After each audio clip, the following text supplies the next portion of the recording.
And so the last thing I'll say on this piece is this is sort of the CME perspective.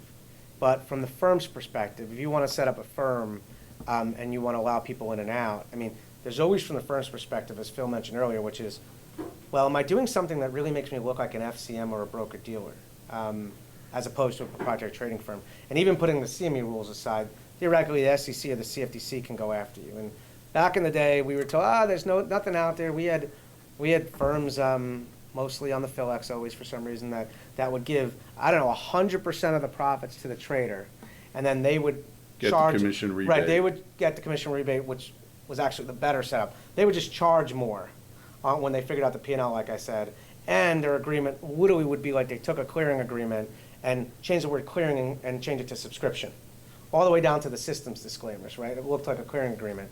And people, there's nothing out there on this, it's fine. And we said, common sense tells you that that's the way clearing firms make money.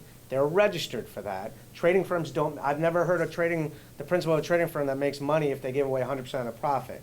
And so finally, the SEC came out with cases that went after firms for that. And then SIBO and FINRA started piling on as well. You don't see it as much. And let me back up. The reason for that on the equity side was a leverage issue, right? So on the future side, people do it because of the expense of memberships.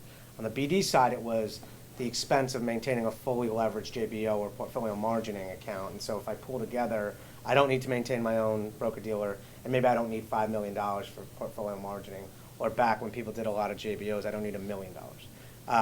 You don't see that much action from the regulators on the future side, mostly because if you actually follow the CME rules, they almost put you in a position where you're comfortable you're not acting as a clearing firm, right? But theoretically, ICE doesn't have the same requirement. So it's just something to be careful about, that if it looks and smells like a clearing firm and Advantage is properly registered and spends a lot of money on compliance, it's not free, and you're sort of at risk for a regulator coming after you.